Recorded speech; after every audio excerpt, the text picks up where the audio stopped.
This is the sort of thing. I spent my formative years, 20 years old I was when I got this car, just doing this.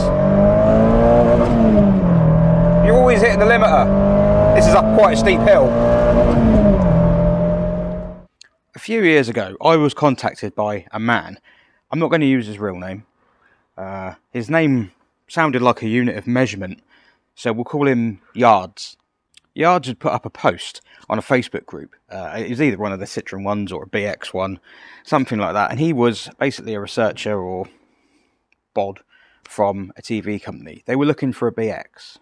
They wanted a BX for a car program, a Mark 1 BX. Now, I had VEP at the time. People who've been watching this channel a while will know that car, but that car was a long way from the road at the time. Ditto the GT that I was restoring for my dad, the Romantic Blue GT. That was a long way from the road at the time, and to get either of those there would have been a Herculean task.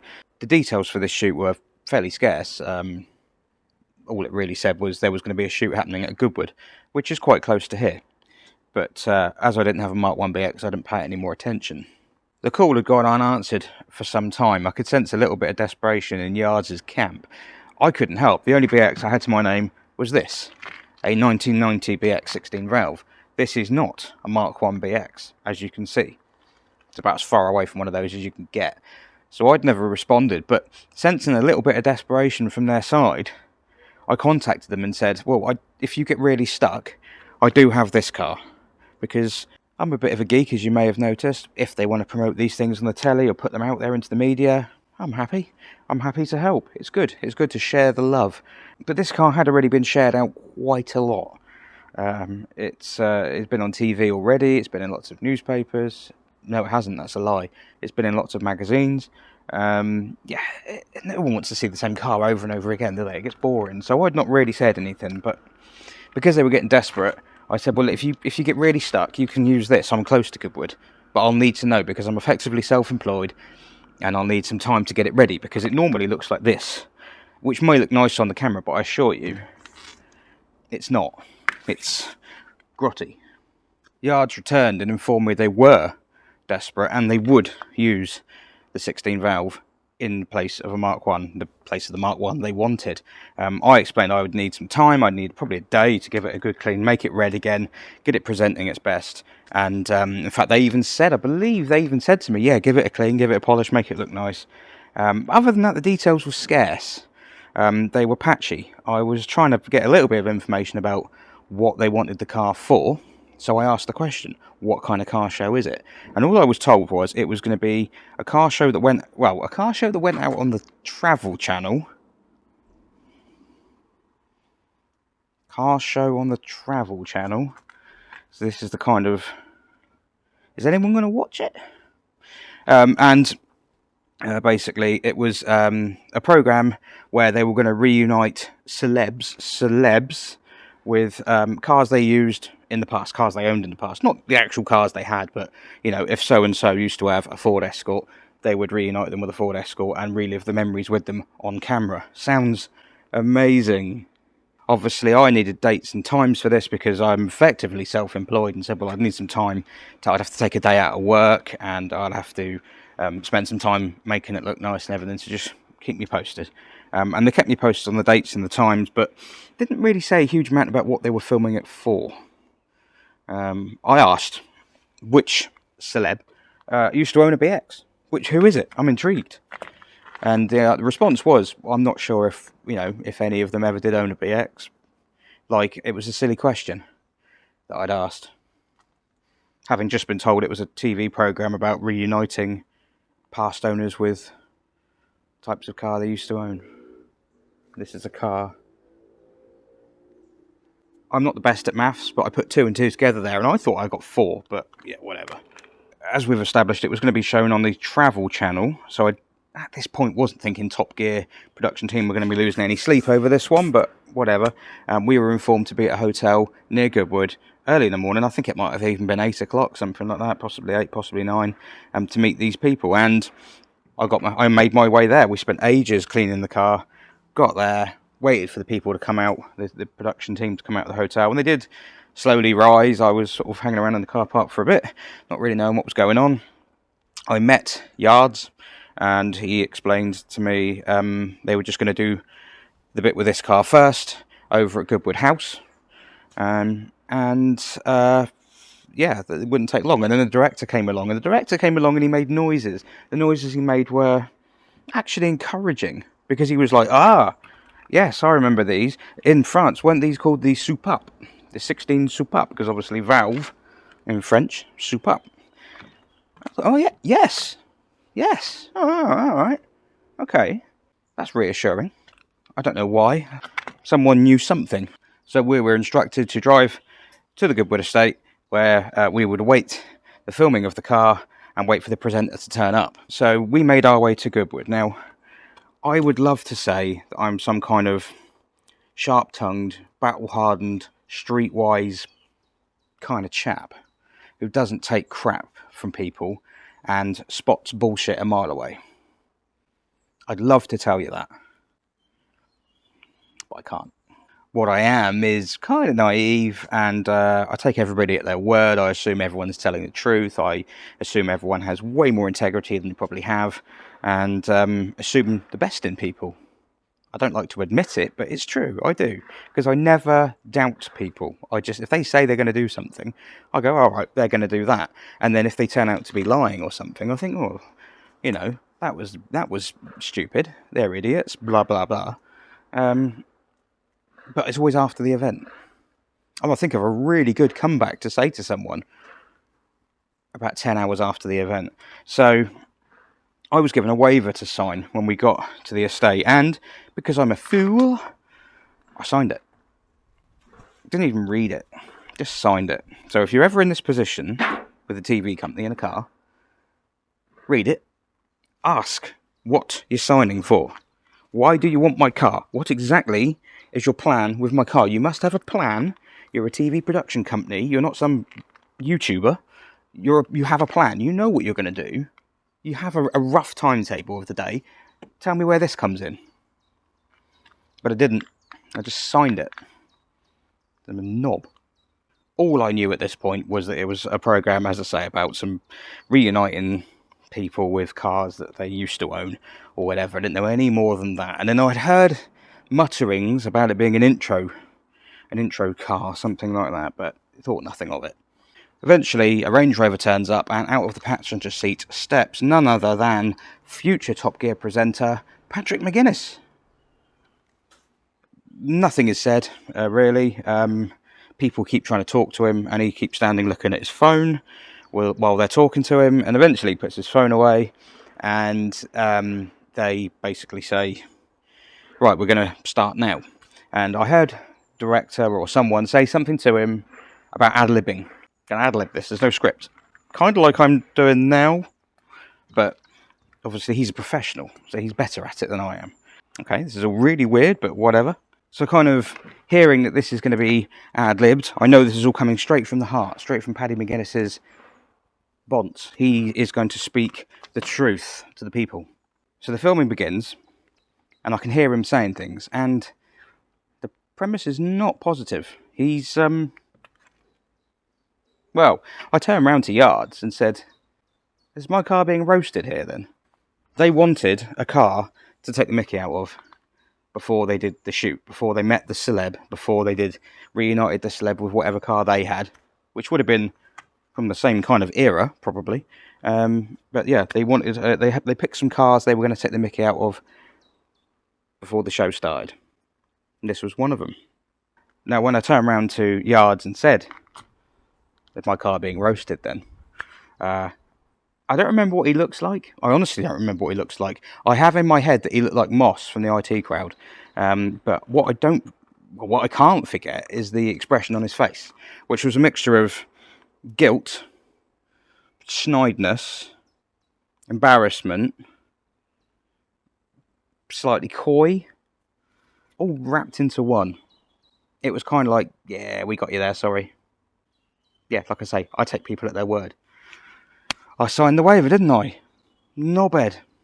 Now, I don't remember any of the comedic gold that came out of McGuinness's mouth here. I'm guessing because Peter Kay wasn't involved. But basically, it was along the lines of, Your car is something about your style. It says a lot about your style and your personality, and it has a story to tell.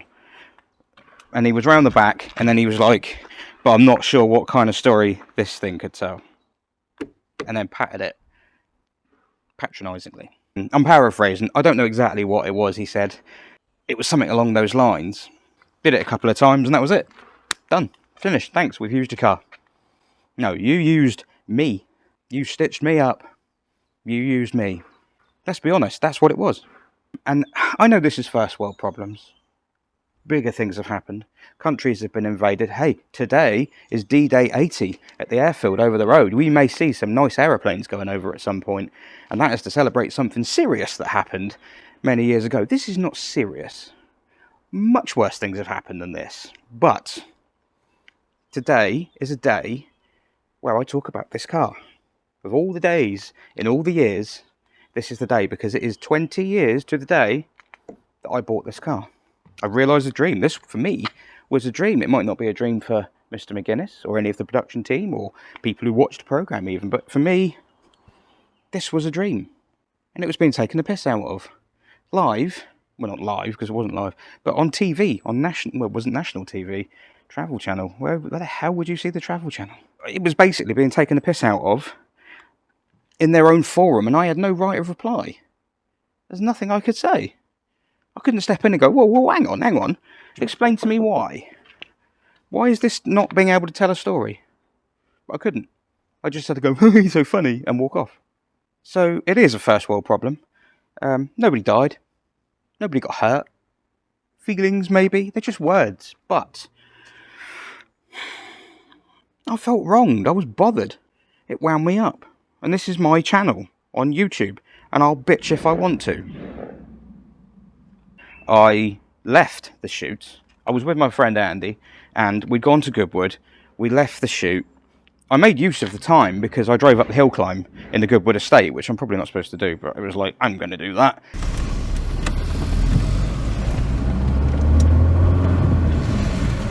Oh, can you pull over a sec? No, because there's people looking at me funny. Is it? Yeah. Why, what's that? Fucking crack on, it's fine.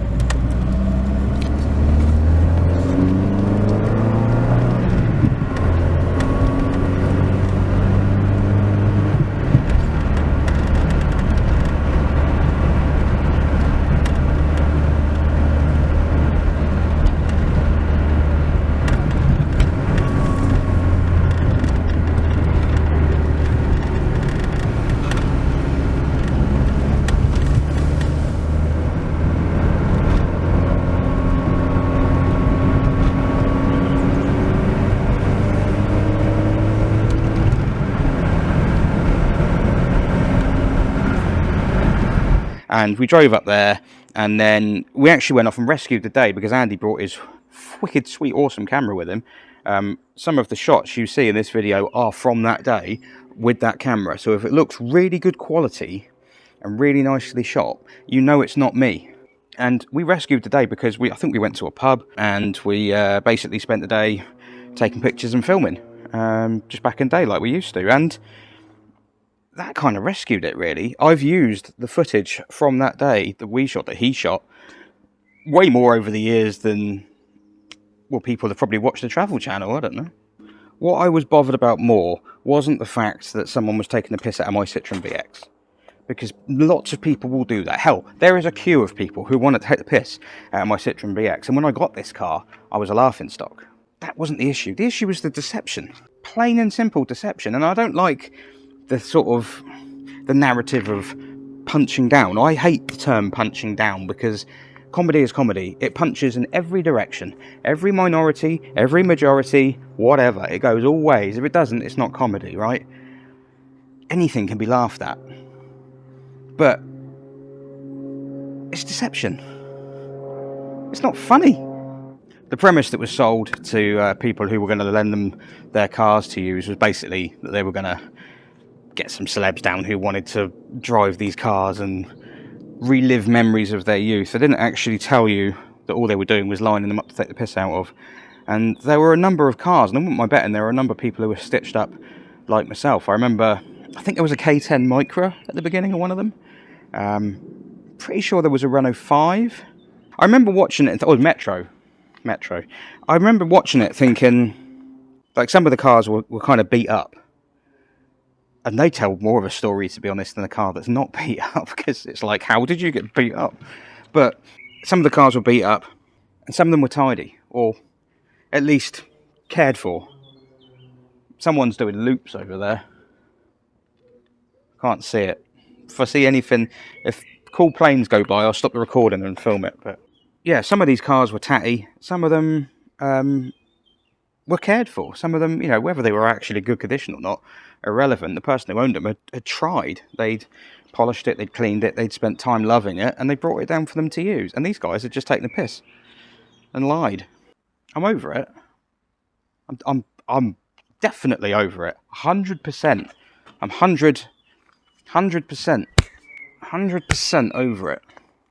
So after Patrick McGuinness had unleashed comedic fury at my car's expense, it was time to leave and reflect on what had happened.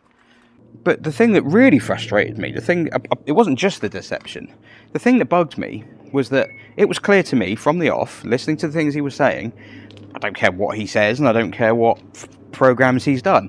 Patty McGuinness doesn't know anything about cars. You might think he does, but he doesn't. He hasn't got a clue. And whether that's because he's not some sad loser geek like me, who just does nothing but live them, well, regardless, he doesn't know anything about cars. I don't know much about trains. I'm not one of the people who stands on the end of the platforms with cameras, writing down numbers and knowing exactly which, I can't think of train terms, class or unit, tops. I don't know. Damn, I don't know. But I'm not one of those people, so I wouldn't go onto a program and pretend that I did know. But then I suppose Paddy McGuinness tends to, well, he does programs in anything, doesn't he? That was the frustrating thing. It was like having someone who doesn't know what they're talking about take the piss out of something that you treasure on TV in front of everybody and having no right of reply. Well, this is my right of reply, isn't it?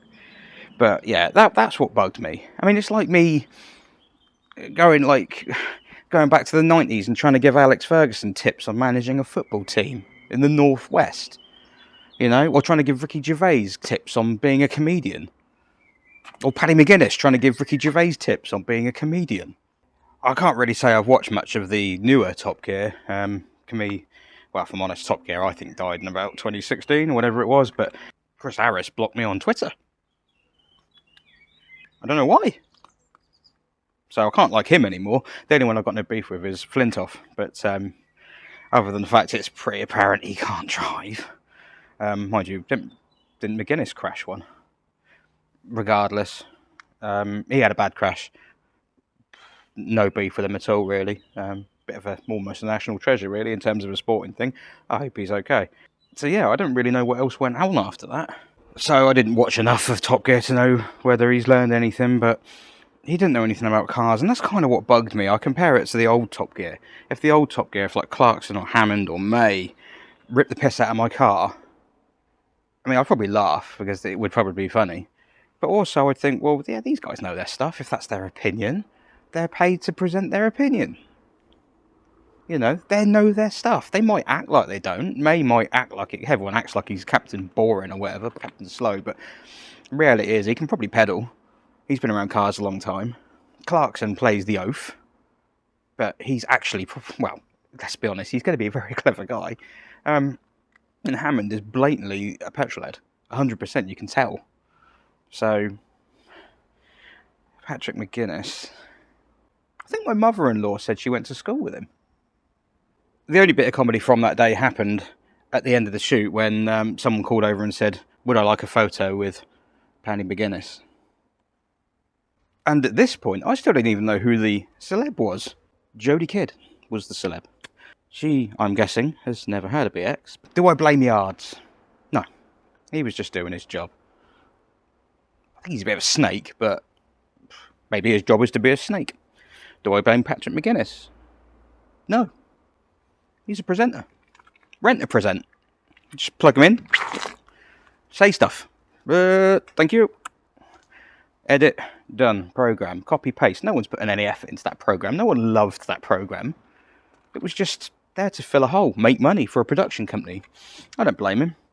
I question his knowledge, but that's just my opinion. I don't blame him at all. I blame myself, actually, for being naive, for being stupid. I mean, I'd had previous experiences with TV production companies and cars, because this car had already been on a TV programme, another fairly low rent. I think it was Men and Motors. It was called Used Car Roadshow, but that was a completely different situation. There were two people on that programme who walked around this car. One of them was Jason Dorr, who was on the first series of Top Gear, and the other was Penny Mallory. Penny. If it's not Penny Mallory, I'll write a name at the bottom. I think it's Penny Mallory. And they were basically walking around the car, and he's saying how much he loves it, and she's saying how much she hates it. It wasn't very good, right? But they are both knowledgeable in their field. They both come from the motoring world. I respect their opinions. It is Penny Mallory, isn't it? Was a rally driver, right? She can drive. Jason Dorr was a used car salesman, got onto Top Gear. So he knows about cars. And he was saying nice things. So he was alright. He's actually a very nice guy. And then my wife, if you've seen the 20 Years with a Saxo video, her car featured on Chris Barry's Massive Speed. And Chris Barry was an absolutely top bloke by all accounts. A lovely, lovely guy. So they'd had plenty of good experiences. So that didn't help the naive side of me. I kind of just walked into it thinking like, oh, it's always been good before. I'm sure it'd be fine. But you need to learn, don't you? Not kind of sure what story this car could tell. Well, it's been 20 years since I got it. Maybe we should set Mr. McGuinness straight and tell the story of it. Hiding it. Oh, hang on. No, wait. Wait, they can't hear me. Right, so I've gone online to try and find a copy of this footage of this Stars in Their Cars, right? And I knew it was episode 10, and the only place I've managed to find it is Discovery Plus, and I took out a subscription so I could like lift a little bit of content just to show you what he said, get it word for word, right? So I've gone on Discovery Plus to find the footage, and it's gone. I mean, like, Stars in Their Cars is still there, all of them, 1 to 10 episodes, but my car has gone. The edited bit at the beginning of the video, the intro parts, gone. And not just my car, all of the cars they took the piss out of, gone. It could just be that they want to shorten the videos and they trim out bits they don't think they need anymore to make them like more appealing to people. Instead of watching YouTube, watch this 22-minute video instead. But it's not that. It's obviously much bigger than that. They're listening. They're coming for us, right? They're coming for me. I don't know how long I've got. I hope they haven't got a faster car than a BX 16 valve. They probably have, but yeah. If you don't hear from me again after this video, they're on to me.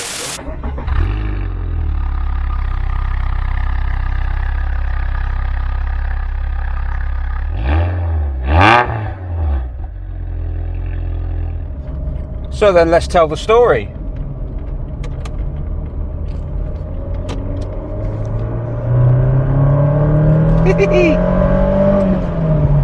This is a 1990 Citroen BX 16 valve.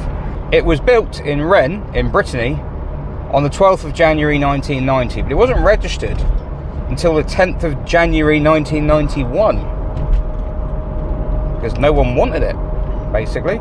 So I'm not going to go into massive details about what a BX 16 valve is or why I love the BX 16 valve, or like BXs in general. There are other videos you can watch for that. The Professor Tomato videos will catch up on the BX 16 valve specs, and my video about saying goodbye to VEP, my Mark 1 BX that I sold a while back, that will touch on my obsession with BXs and how that all came about. But this car is the culmination of all of that. And you could say, well, you've had it 20 years. That's the end of the story? Well, yeah, pretty much, because I've just kept it all this time, and it's not really changed massively in that time. So as I say, this car was built in Rennes on the 12th of January 1990. It was registered a year later as H659KMO, and that I mean, originally when I first got the car and learned that there was a year between the build and registration, you're thinking, oh, maybe it was a sales rep's car or a dealership principal, or perhaps it was a demonstrator in the showroom, or perhaps it was just unsold and sat in a field somewhere. These BX16 valves were expensive cars. There was a £3,000 premium at one point between this and an 8-valve GTI. What's the difference, you might ask, with a BX16 valve and a regular BX GTI? Well, it's kind of like Golf GTI 8-valve, Golf GTI 16-valve. Same sort of deal, really. One's a 16-valve, one's an 8-valve. One has a lot more power than the other and revs more, and is more expensive. The engine in this car is often referred to as the MI16, which is incorrect, really, because the BX16 valve came out 8 months before the Peugeot 405 MI16 that used the same engine, making the BX16 valve, or BX GTI 16 valve as it was at the time, the first mass-produced multi-valve French car. I mean, there were other French cars that had 16 valve or 24 valve or whatever respective engines, but mass-produced. This was the first one. The engine itself is a complete peach. It's an absolute beauty. It's a lightweight, high-revving, characterful, peaky 4-cylinder twin-cam engine. It's kind of like everything you want a peaky 4-cylinder twin-cam engine to be. It makes a nice noise when you're caning it. It revs, really, it wants to be revved. It loves it. It absolutely loves it.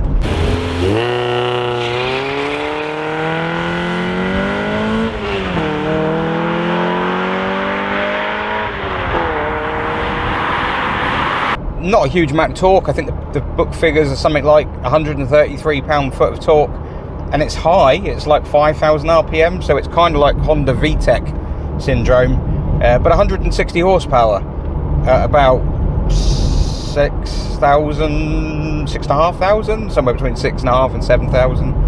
For its size, I mean, it produced 84 horsepower per litre, which, until the Honda B16 VTEC came along, I think that was the best you could get south of a Lamborghini Countach. Now, what's the 5? Is it the 5,000? There's one model they called the 5,000 LP or something like that. It was high. It was good. I always wanted a BX16 valve, and as I say, I'll go in the other details. I can go into in other videos. This video is celebrating the 20 years and telling this car's story because it never got a chance to a few years ago, and it was registered in a batch of other BXs with the similar registration numbers, all built on the same day, with VINs that are all very closely matched, and all registered on the same day. So I'm guessing there was just a collection of BXs that they just couldn't shift. It was registered by Citroen UK. They were based in Slough at the time, not anymore, but it was based in Bath Road, Slough, and they registered the car, but I don't think the car was sold directly from there. I think it was sold via a dealer, possibly Sands of, I want to say Burnham or Burham or Bollingmoors. They're the two that I've got paperwork in the history for it. In fact, there's a Hartwell certificate, because it was no, not Hartwell, Hallmark approved used car. I've got it on there somewhere, so I'll put it on the screen below. So after Citroen UK had registered it, the car was sold via a dealer, as I say, to a Mr. I'm going to say his name. I don't think there's anything wrong in it. Unfortunately, he's no longer with us, so we can't complain about it. I hope his family, if they were to see this, would not mind. But he's part of the story of this car. His name was Brian A. Hindwood, and he is the reason this car has a number plate that ends BA, which is the nickname now of the car, and has been for the last 20 years that I've had it. And it's because of his name. It's because he put that plate on this car. He only owned the car 10 months, and then he sold it, and he left the plate on it. I don't know why. And it's had that plate on ever since. I mean, I don't like private plates. It's not my thing. But I can't take it off, because that's this car. It's kind of part of the identity. Brian bought the car on the 17th of September 1991, and as I say, he sold it in 1992. It was gone. But he left a lasting impression on this car. If I ever had to give this car a name, a human name, I'd call it Brian. Because without him, it's not back. It would be Kmo. Something like that. Now, a lot of things happened between the time that he sold the car and the 13th of June 2004. None of those things matter, because on the 13th of June 2004, I bought this car. I paid more for this car than it was advertised for as well. That's the crazy thing, because I forget why. I thought it's because I wanted him to leave the tax in the window, because you could do that back then, but it might have also been because I wanted him to leave the stereo in it. I can't remember, but it was up for 750, I think, and I paid 770. So rather, I mean, to be honest with you, I was trying to find a BX16 valve, and this was in 2004. So this car, you have to remember, this car at that time, registration date wise, was 13 years old, which is not, I mean, I'm following a car now. I can't believe I'm following a Japanese import now that's 14 years old and it looks brand new. It makes you realise. There's a Ford Ka. That was the same. No, that was a little bit newer. There's a Mini Cooper S. That is older than this was when I bought it. It really doesn't look it. So as I say, I bought the car in June 2004. I wanted a BX16 valve. I had to have a BX16 valve. It was my dream, and it had to be a phase 2. If I'd got a phase 1, I promise you this, I would have sold it by now in favour of a phase 2. I love the way the phase 2 looks. I love the wheels, the anthracite wheels.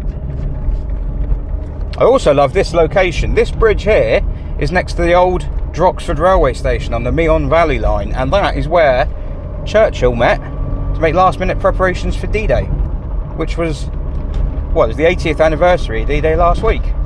But anyway, yeah, June 2004, I'd sold my Saxo, and I wanted a BX. I found a phase 2 for sale, and I went to see it, paid him more than it was up for.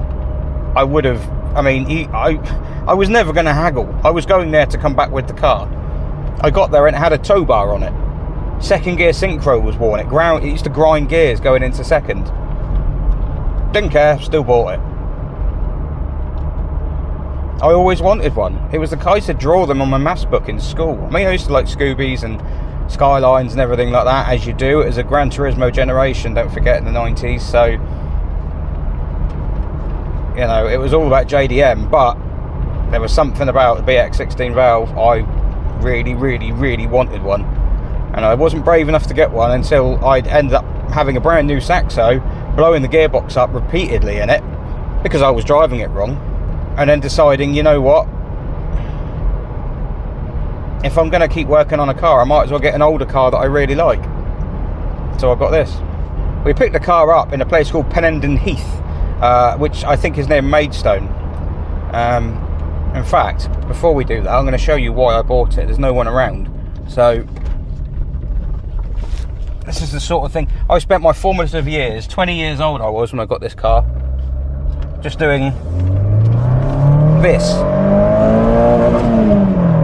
You're always hitting the limiter. This is up quite a steep hill. I just drove it like this.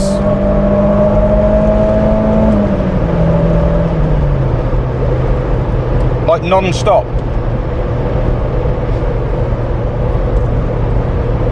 It's quite enjoyable. So we've driven to Maidstone to get this car in a friend's Xantier Activa, and even he at that point would concede that he did not know why I was buying this car. He could not figure it out. On the way home, when the Xantier Activa got left for dead by this, he realised. He was driving like that, basically. And the guy I got it off was a copper. If I remember rightly, he was a policeman. So that doesn't make any difference to anything. I don't know why I said it, but there you go. So I bought the car in Pennenden Heath in Kent, and we drove it back home to near Southampton, where I was living at the time.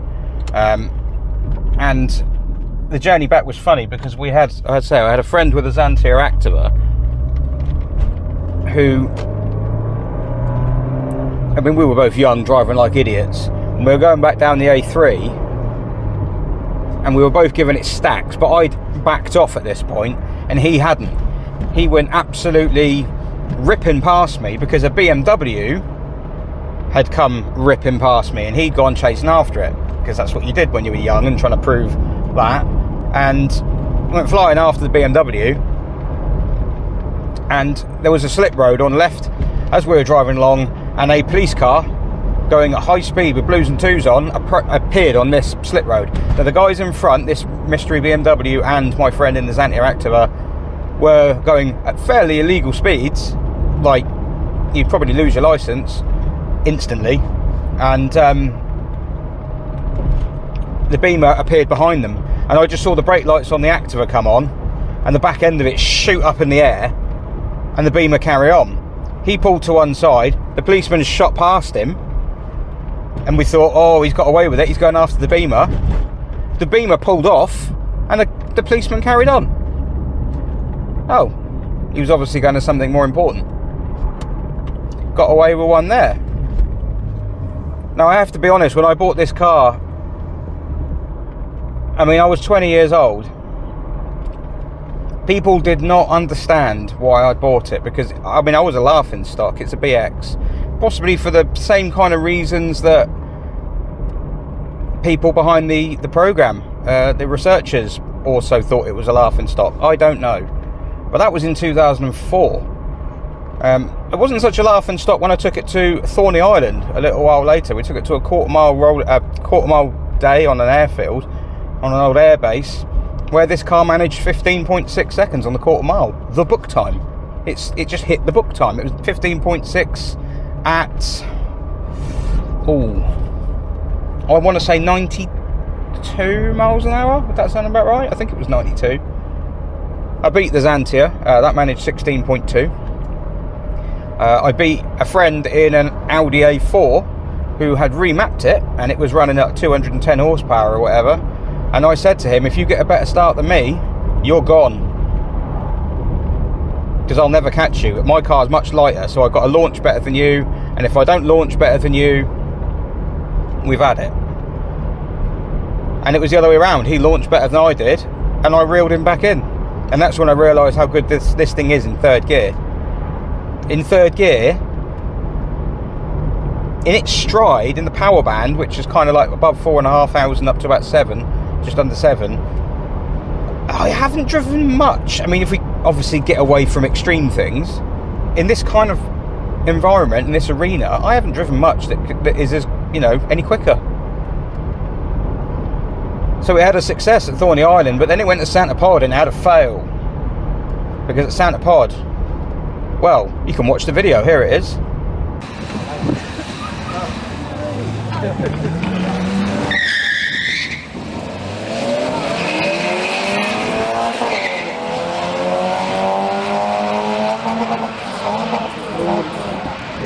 His gears are gone.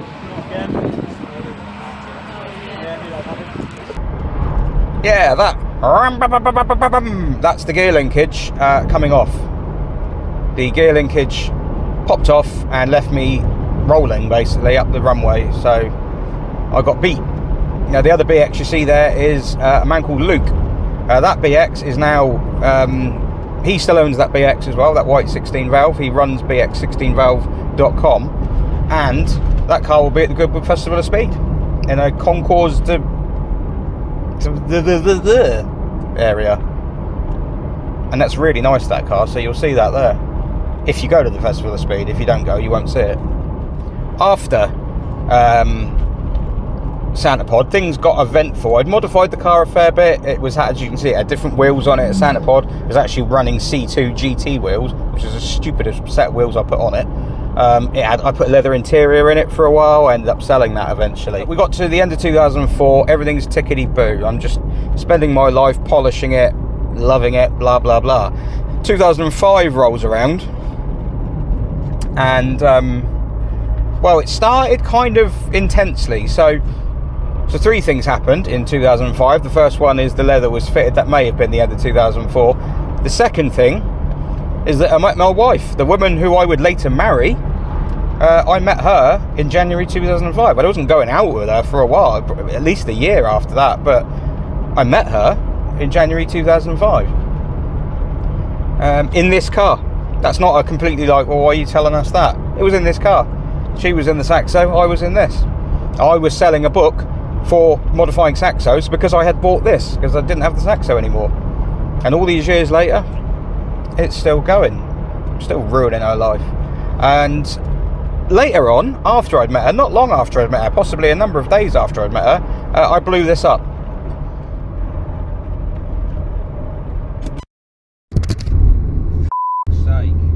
Now here is the XU9J4. It is a great engine. It sounds great, it goes well. 160 horsepower, and that thing weighs just under a ton. But it does have an issue, which I found. You can't see it here, but at the bottom of the engine is an engine. Oh, by the way, this bolt isn't loose. I know what you lot are like. That's not loose, it's broken. It's snapped, so it's just like, it's fine, don't worry about it. Yeah. So there's an engine sump at the bottom there, which has got all the oil in it. And what can happen, this engine has a slightly uprated oil pump over the basic 205 GTI 1.9, which is what it's based on. It's a 16 valve. It's effectively a 205 GTI 1.9 engine with a productionised cylinder head taken from the 205 Turbo 16 Group B rally car. That's basically what the engine is. But obviously more productionised, less titanium involved, although the rocker cover is magnesium. Now basically the oil pump is uprated, as I say. It has an uprated crankshaft, it has piston skirt spray bars, it has lots of trick tech. But the oil pump's uprated, the head's bigger, the engine spins faster. So there is the possibility, because it doesn't have a baffle or trapdoor sump, there is the possibility if you go around a corner very fast or at very high revs with high G-forces, at high engine revs, you could get oil starvation. You've put two and two together. That's what I did. I got oil starvation. I was in Winchester. I went to a cruise, and because I had Lenzo RS5 wheels on this at the time, it was sick, man. Yeah, it was well cool. And I drove out of there, and there was a slip road in Winchester on the M3, and it's almost like 270 degrees. It's kind of, yeah, it's not a 360, but it's sort of going right the way around, 7,000 RPM, 1 in the morning, balancing it on the throttle, trying to be some sort of driving god that I really wasn't. Second gear, and when I got onto the M3 up the slip road, I noticed a lack of power, and I thought, that's weird. Doesn't normally struggle here. So I just changed gear. I thought I'd just change up, give it a chance to gather its thoughts. And when I dipped the clutch and the engine revs came down, knock, knock, knock, knock, knock. Bottom end was clanking its nuts off. I bent the crankshaft. I still haven't put a trapdoor sump in it. I really should do that. Or just not drive at 7,000 RPM round corners in second gear, which I don't do anymore. Yeah, bent the crankshaft and had to have the engine, well, didn't have to have the engine rebuilt. I rebuilt the engine. I had to learn how to do it the hard way. I learned to rebuild the engine basically because I had no choice. I had properly wrecked it and had to take the crankshaft out and take that down to a place in Southampton, and they were just able to grind it out. It was like, it was on the door of being scrap. There were no others out at the time. The engine was still in demand. 205 owners would pay good money for these engines. Most BX16 valves, well, a lot of them have died at the hands of a 205 GTI owner who wants to make their 205 GTI go batshit fast, and the engines are hard to find. An opportunity arose to buy a race engine off a man who races a BX16 valve in various championships, Gary Cole. But I didn't take it in the end. Basically, I would have struggled to finance it. And, well, that was it. Because I think I would have bought it otherwise. I did end up rebuilding this engine. And as you can see from the photos, I have many, many photos of it in many, many pieces. I bought a digital camera for the strip down. I went to Jessop's in Hedge End and bought a camera, my first digital camera, and took pictures of everything. And basically, for someone who gets anxious about working on cars, I know that sounds stupid because I work on cars for a living.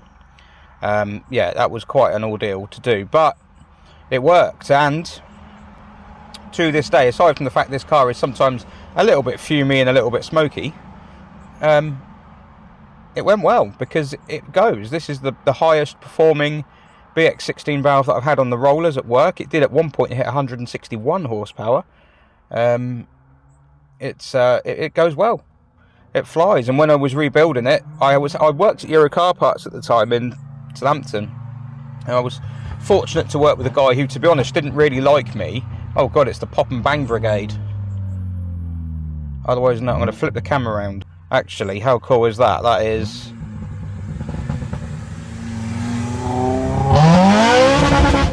See, the car is cool, but the owner is a complete dick.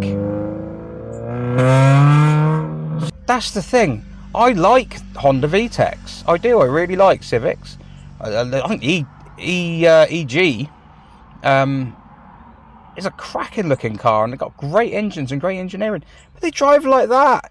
It's a car. This is like a lay-by.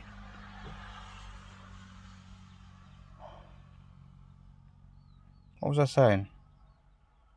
Oh yeah, I worked at Car Parts at the time. A guy there who didn't really like me, but he did used to work for an engine builder, and he told me when I was running it in, or when I was rebuilding it, he gave me all the tips and things to rebuild it, so I took his advice.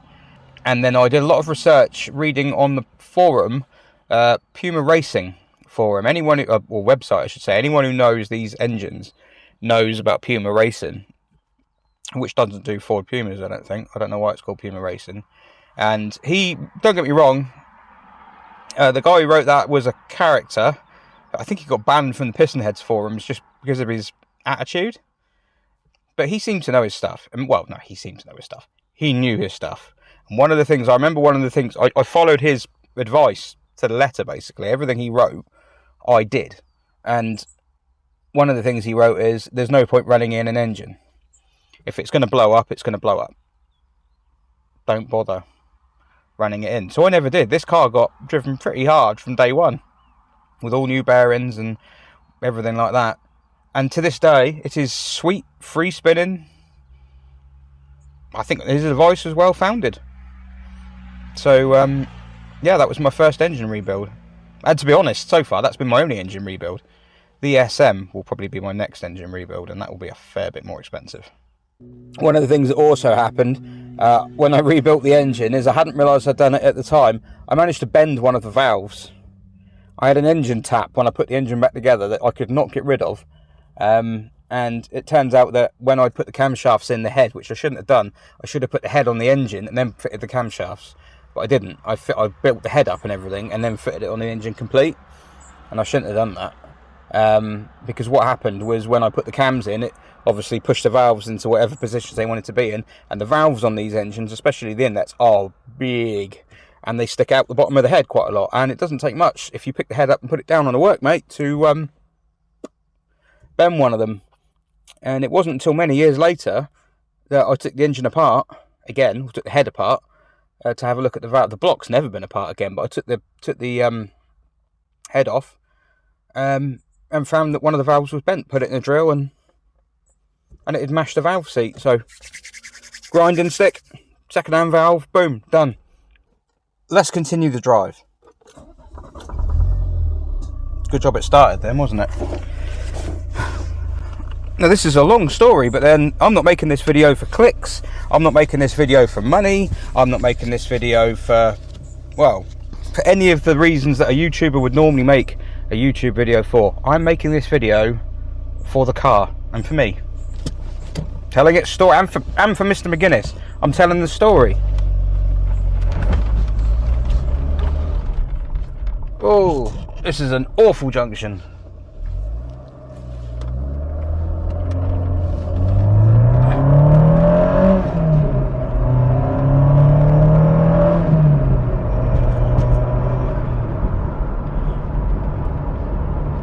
So, I mentioned earlier on that it had been featured in another TV production, and this is true, it had. In 2006, in May 2006, the car was selected to appear in a production called Used Car Roadshow. Now, you might remember that. It appeared on, I think it was Granada Men and Motors.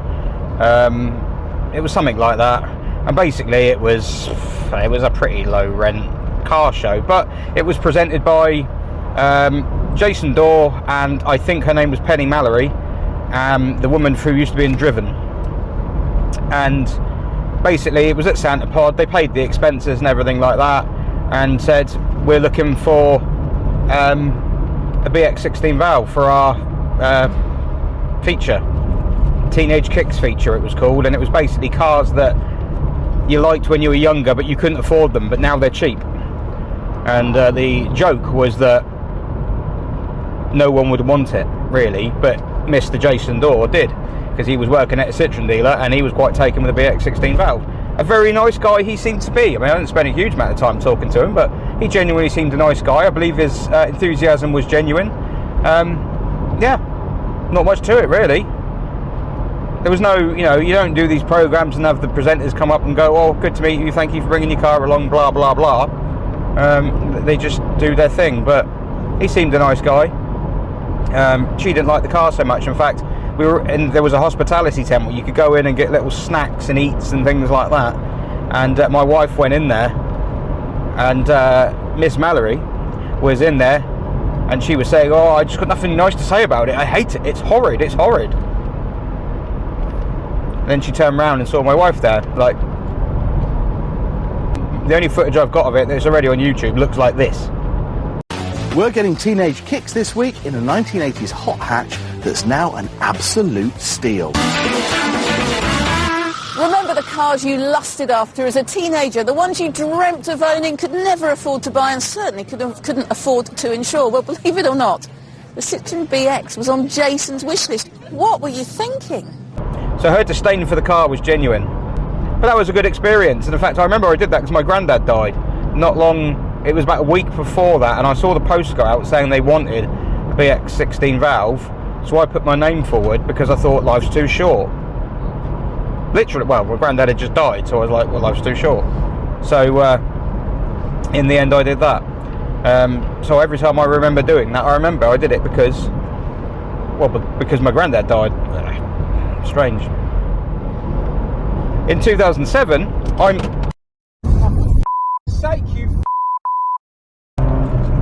In 2007, I moved out. As in, I moved out of my parents' house and got my own. And I used this car. Get past this tractor.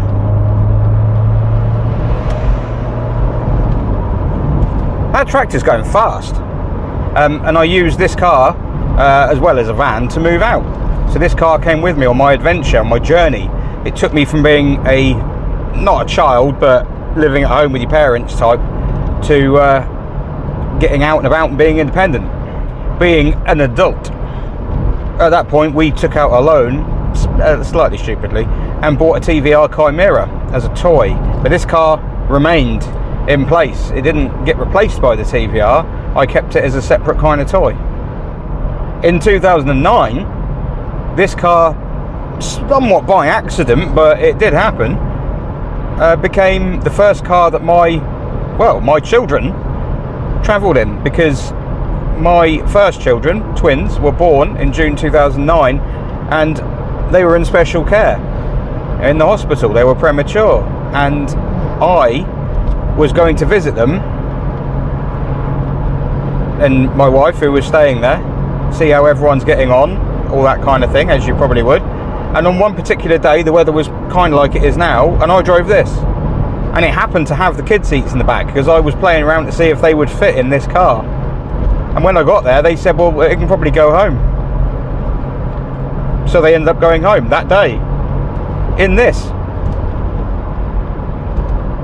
This was the first car they went in. This car collected my kids from the hospital at a rather emotional point in my life and took them home. In October 2010, I learned to weld on this car. Yeah, unfortunately that is still evident if you look round here in the A pillar. It's not very good. In July 2011, this car substituted for Z-Fest. And you're wondering, what the hell are you talking about? Well, we used to have an MG ZS 120 Atomics at the time, and my two kids, who were very young, used to love it. They did had a bit of a speech delay at the time, and they could just about say MG. And one of them loved MG because of that. And we went on and on because there was going to be a show at Duxford Aerodrome called Z-Fest, where they were celebrating, I think,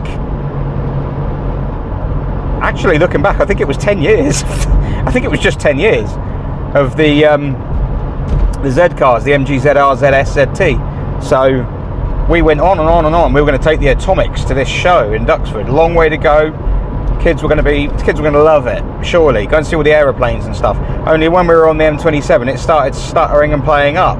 And I remember we turned around and said, oh no, we've got problems, we might not be able to go. And the look, considering these kids are very young, only like a year old or whatever, the look on their face, their little face, and I was like, this little innocent face going, we're not going. So we were like, oh no. So we went back home, we dumped the MG, which it turned out to be a throttle position sensor in the end. It probably would have made it, it had a bit of a hiccup, but it probably would have made the journey, but we didn't want to risk it. So we went home, we changed, and we got this car out. This car was pink, covered in dust, covered in grit, same as it is now, and we took it out and we Googled to find a car show we could take these kids to, and we found one in Pulborough in a car park. So we went to that, and there was an MG Metro there, rather nice MG Metro, and one of them, the little lad in the back, MG, he thought he was at the MG show because he saw an MG Metro. So I haven't got the heart to tell him. So the BX rescued the day. We had good memories of that show. In September 2011, it was used in a Piston Heads feature. Piston Heads, obviously a forum, but was growing a website at the time. And what is this guy doing? Yeah, Piston Heads, obviously a forum at the time, but it was growing a website and carrying out automotive journalism. And one of the things they did was a feature on forgotten hot hatches, the hot hatches that you would not necessarily think of. And I asked if they wanted to do a BX16 valve, and they said yes. So we all met up at South Mim Services. Yeah, there's a photo shoot there.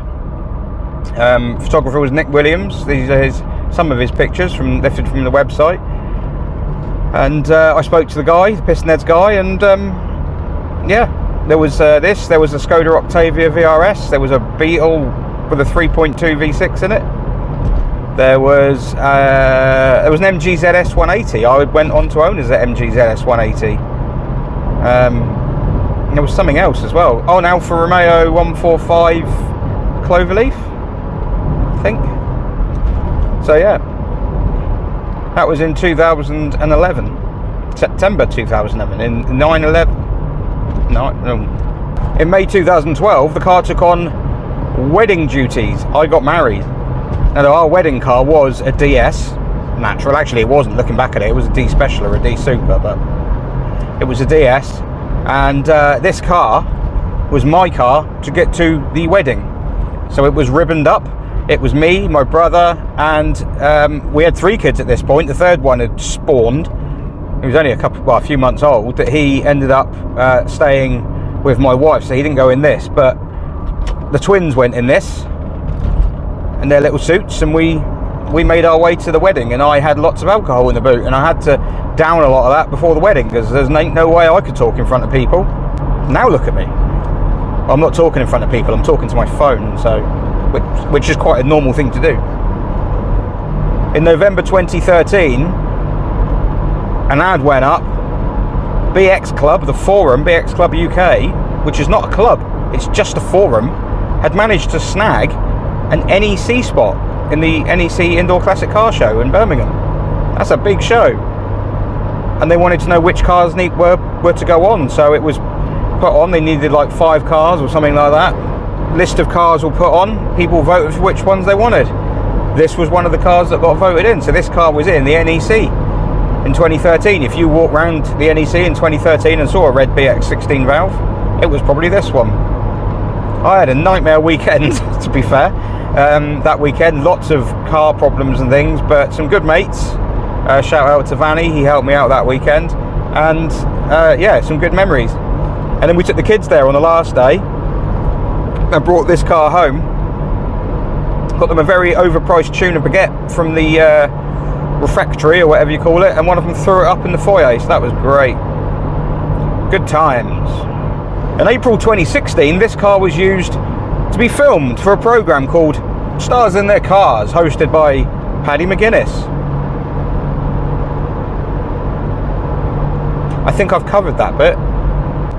A few months later, I got to drive this car back to the motherland. We took it to France, me and the mate who came with me to buy the car in 2004. We went to France, to the Citroen Conservatoire, which, as well, live as things are being recorded at the moment, has just announced that it's going to close for 4 years while they relocate things, apparently. I have a fairly deep worry that they're not actually going to relocate. But yeah, so I did go there in 2016 in this. There are pictures of this car in the car park, and taking this back to France was probably one of my best memories, actually. Some really good times. Couldn't wait to get off the train, and you know, like, the French people were going to be welcoming me with open arms. Nah, they couldn't give a shit. They honestly couldn't care less. Apart from one guy in a village went by and he grabbed this kid and he got down to his level and he pointed enthusiastically, faced the kid's head towards this car as it went past, and he's like, looking, look, in French. So yeah, he was excited, but nobody else was. Shortly after that trip to France, this car was used in a proper feature. It's probably its first proper mag feature, which is a magazine that is sadly no longer with us, and that's a great shame, because it was a very, very good magazine, probably my favourite at the time, and that was Modern Classics. I've forgotten what month it was, but I'll put a picture of the cover up here. I wasn't covering anything up. I'll put a picture of the cover up.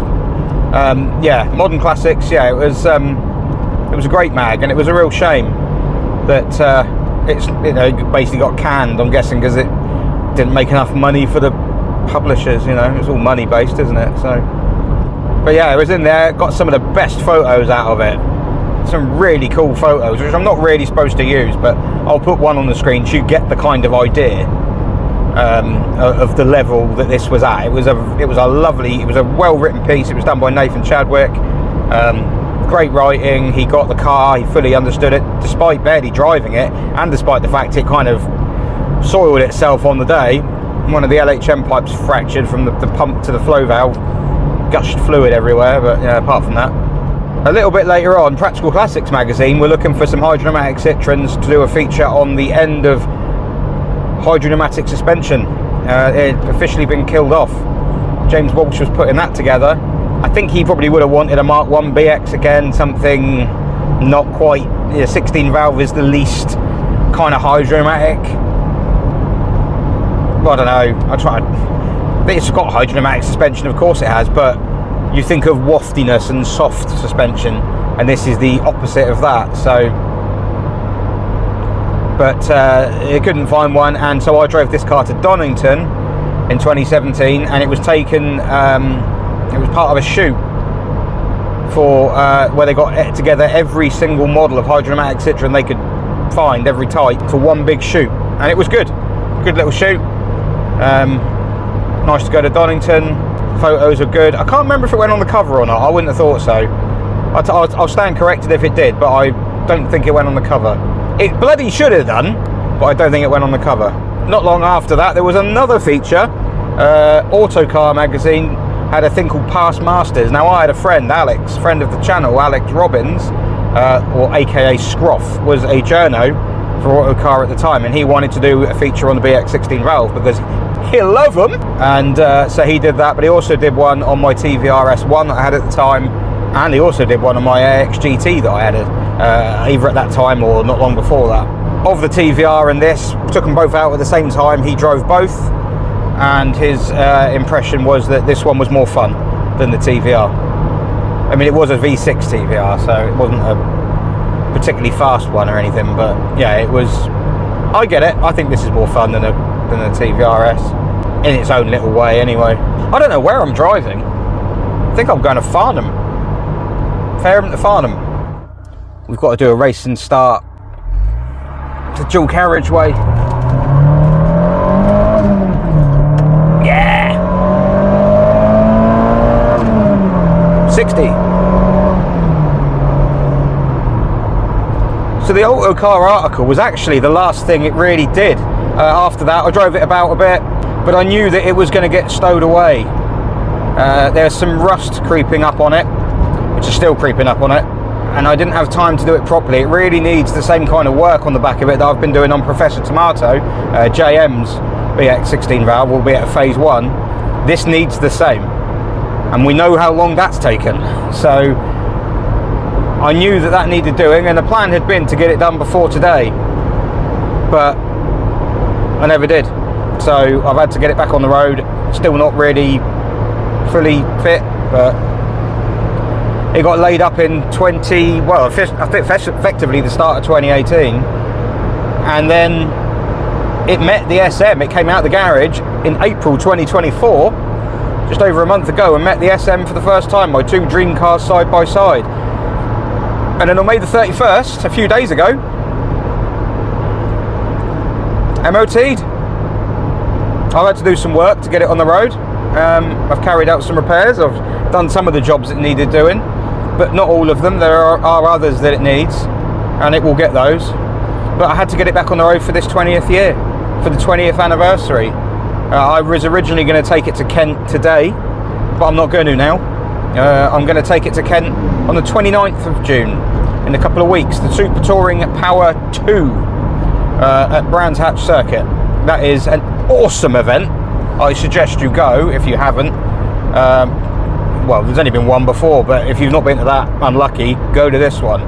They're doing the GP circuit on the Saturday and the Indy circuit on the Sunday, and if all goes well, you might see this drive around the circuit at the end of the day on the Sunday, because this is part of the lineup of 90s cars that they allow into the circuit, and this is very much in keeping with the time, although it didn't get used in touring car racing at all, actually. Got used in rallying. I think they did a bit of it. They did use a bit of it in touring car in Australia and New Zealand, but not here. Shame. So that brings us up to today. Now, there are many little details I haven't even gone. I haven't even mentioned the time it broke down on the way to Liverpool to see family. It popped another hydraulic. In fact, it was the same bloody hydraulic pipe for the same reason. It didn't have enough clamps holding it on. It fractured going through Kiel services. We had to go into no, sorry, I tell a lie. It fractured on the M40 something. We had to stop at Coventry, Halfords, buy as much LHM as we could, like as much as they had, and then keep topping it up as we drove, and almost witnessed a drive-by shooting in Coventry. It was not a nice part of the woods. Yeah, and drove to Liverpool from there. And then my wife's cousin, sadly no longer with us, he basically had half a hand, because his fingers were, he had like some kind of problem, I don't know what it was, some kind of medical condition. He was losing limbs, which meant he could get his hands in the engine bay and change the pipe, because he was a truck mechanic, so he could actually get his hands in without taking the pump off, without taking any inlet manifold off or anything. I was in awe, and he did it all. Bless him. Lovely guy. Steve, his name was. Lovely guy. Yeah, but he was so that was a memory it had. I helped my auntie move out of her house in it. I took it to Wales. It's been round Snowdonia. It's been all over the place, and I'm going to do more adventures. I think basically it shows what a car can do when it gets underneath your skin. Everyone was like, oh, you shouldn't sell VEP because, you know, of the meaning that car had behind it. Oh, you can't sell this, you can't sell that. There's only really one car I can't sell, and it's this one, because this car doesn't ever appear on this channel. This is its first appearance on the channel, and probably its last appearance on the channel. It's not a YouTube car. It's my car. You know, when everything ends that has begun, this car will still be there.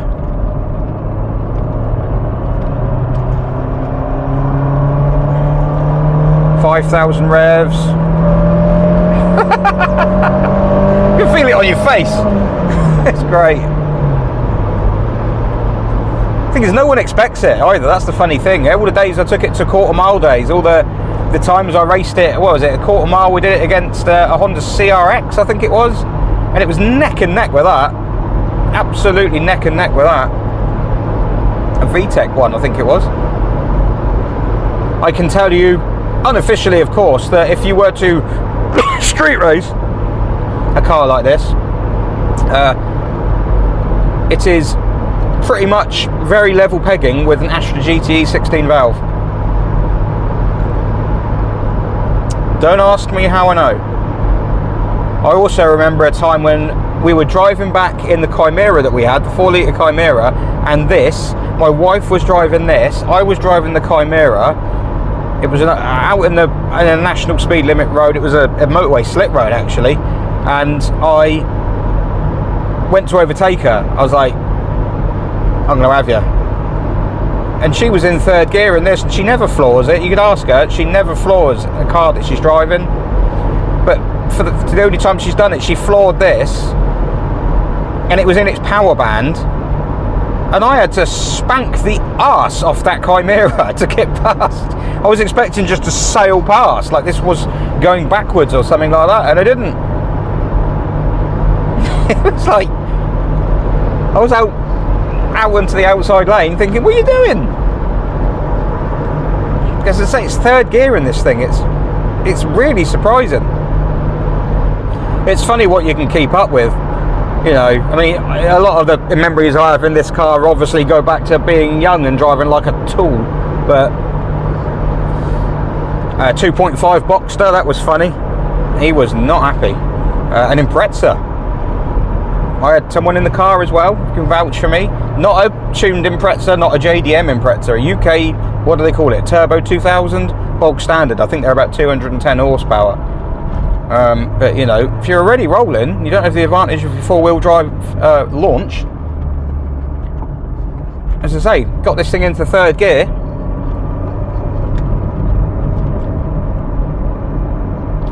Well, this is third gear now. So we're doing 4,000 revs, it's 45 miles an hour nearly. 50, 55, 60, 65, 70, and so on. It's quick in one gear, not all of them, but this is also the only car I've ever hit the rev limiter in top gear on. Happened in slow motion because I was in fifth. I didn't realise what I was doing at the time, and then I looked down at the speedo.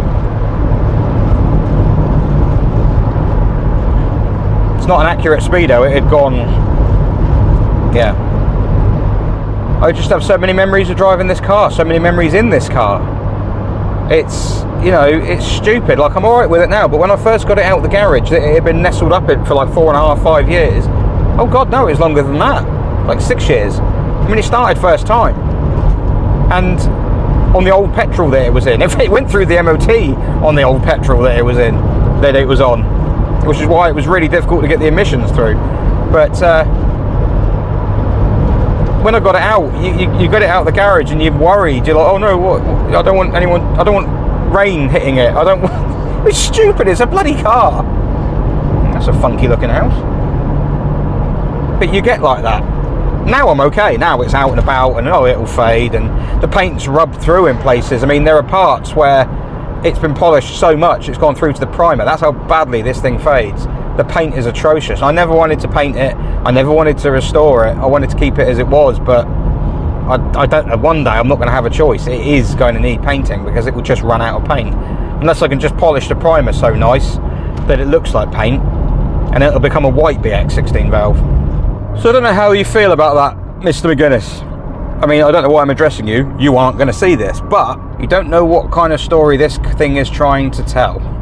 Well, it's had 20 years of my life, and that's not even considering the 14 years it had before me. I think it's got quite a big story to tell. The older cars that aren't worth as much, that mean something to people, the people that answer the calls of these TV companies when they ask for a car, those are the cars with the stories. So it's kind of ironic that the car that was singled out had more of a story to tell than probably a lot of the other stuff that features on those programs. I never watched the series. I never, my car only appeared very briefly at the beginning of the series. Oh, at the beginning of episode 10, I should say, of the last episode. And so I never watched them. But a lot of the cars that appear are standard, classics that have done 10,000 miles from new, or Ferraris, or this, that and the other, just all the exotica stuff, the standard. Not all of it was. There was some interesting stuff there, but yeah. It's no car should be picked on, really. I mean, we can all have our opinions on cars, but in the context that was not a very, well, the sort of people who watch car programs, I don't think they would even enjoy that. I think, I know the BX was a bit of a laughing stock when I got it, and a lot of people even now will be like, oh, what you got that for? Oh, look, a Cavalier, But I think the thing is, the BX at the time it was shown in that program in 2016, I was already taking this to classic car shows. I had already noticed a change in the trend of people's reception to the car. And I think people would have watched that program and gone, well, that's actually quite funky and rare. And probably the same as some of the other cars that appeared on there. Have you seen the prices of Metros recently? Not really a laughing stock now, are they? So, yeah. It wasn't funny at the time. No one really laughed. But who's having the last laugh now? Well, it's not me. It's this. Anyway, I hope you've enjoyed the long old tale of this car. It hasn't finished. It's still being written. The story is still ongoing, as it is for many other old classic cars. Classics, modern classics, even more modern cars. Cars, as long as someone has a car and loves it and gets enjoyment from it, that is all that matters. Well, I suppose, and as long as it works and gets them where they want to go, that is the primary function of a car. So it kind of needs to do that as well. But apart from that, if it makes you smile, if you enjoy it, that's all that matters. Balls to what anyone else says. So yeah, that's it. Thank you from this car, from Ba. Yeah, you won't see it again, sorry, because I just don't really do videos on it, but I will look after it, and you might see it about, who knows. So until I see you in the next video, go away.